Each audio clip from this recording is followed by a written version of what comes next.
how does a tiny little seed become this towering tree? Well, the secret is hidden inside, in this silent, invisible architecture. We're talking about the living blueprint of plants, their tissues. And today, we're going to dive deep into this incredible world. I mean, think about it. Plants don't have a skeleton, right? No heart, no muscles, no nervous system like we do. And yet, they stand tall, they reach for the sun, they pull water and nutrients from the ground all the way up to their very top leaves. So the big question is, how do they pull all that off? Well, the answer lies in their fundamental building blocks. It's all about these specialized little teams of cells all working together in this, perfect silent harmony. So here's the key idea. A plant tissue is basically just a group of cells that look alike and are all working together on the same job. You can think of it like a crew on a construction site, right? You've got one team pouring the concrete, another one putting up the walls, and a third handling all the plumbing. Every single tissue has its own specific job, and they all have to work together to build the entire plant. Okay, so if the plant is a construction site, where does all the building actually start? Well, it happens in these, let's call them perpetual construction zones. These are the tissues that are all about one thing: growth, day in, day out. And these have a name, of course, meristematic tissues. It actually comes from a Greek word meristos, which means to divide. And honestly, that's the perfect name, because that's exactly what they do. These tissues are the absolute engines of plant growth. They're just made of cells that are constantly dividing, churning out new building materials for the rest of the plant. This is why a plant gets taller, why it gets thicker, and why it's always pushing out new leaves and roots. And this growth doesn't just happen randomly. It's super specific. First up, you've got the apical meristem. This stuff is right at the very tips of the stems and the roots. Its whole job is to make the plant longer, so pushing the shoots up to get more sun and driving the roots deeper into the soil. Then there's the lateral meristem. This is what makes the plant wider, increases its girth. It's the reason a tree trunk gets thicker every single year. And finally, there's intercalary meristem. Now this one's cool. It's found where leaves attach to the stem, and it allows for super rapid growth, especially in things like grass. It's literally the reason your lawn grows back after you mow it. So the meristematic tissues are just cranking out a constant supply of brand new cells.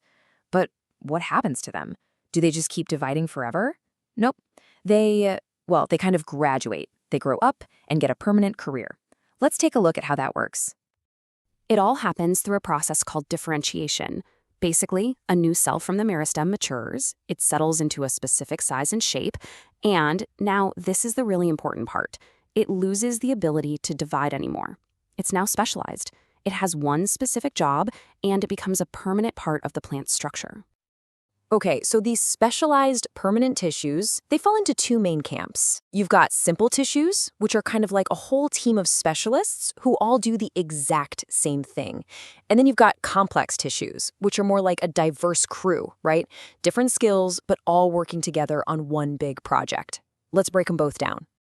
All right, let's kick things off with the simple tissues. The easiest way to think about these guys is as the plant's all-purpose support crew.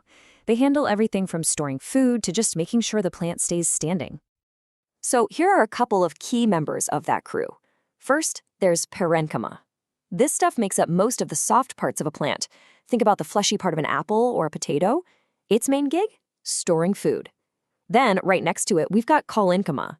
This tissue gives flexible support, especially to young stems, so they can bend in the wind and not just snap in half. Here's a fun one. Have you ever pulled those annoying strings out of a celery stalk? Yep, you've just met Collenchyma. And when the plant needs to get really tough, it calls in the Sclerenchyma. This tissue is fascinating. It's actually made of dead cells that have these incredibly thick, hard walls. Its job is to provide serious, hardcore strength and rigidity. The perfect example? That tough, protective husk on a coconut. That is pure Sclerenchyma at work.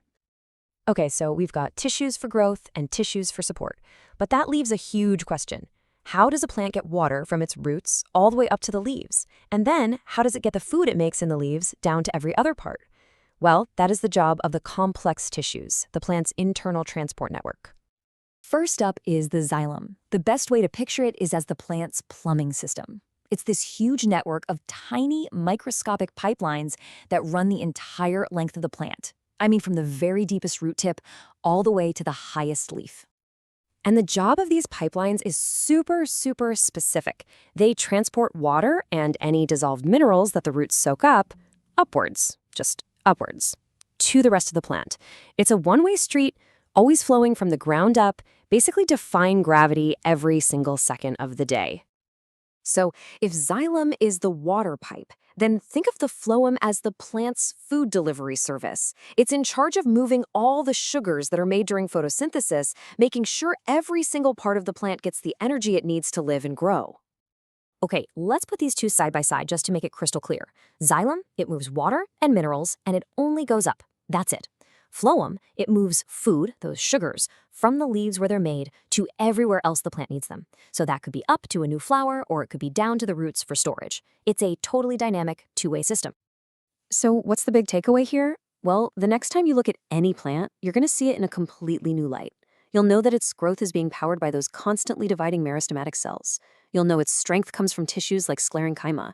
And you'll know that its lifeblood is flowing through that amazing, intricate network of Xylem and Phloem. It's a masterpiece of biological engineering. And that kind of leaves us with one final thought. You know, plants have perfected this system of building themselves and managing their resources that is just incredibly efficient, resilient, and sustainable.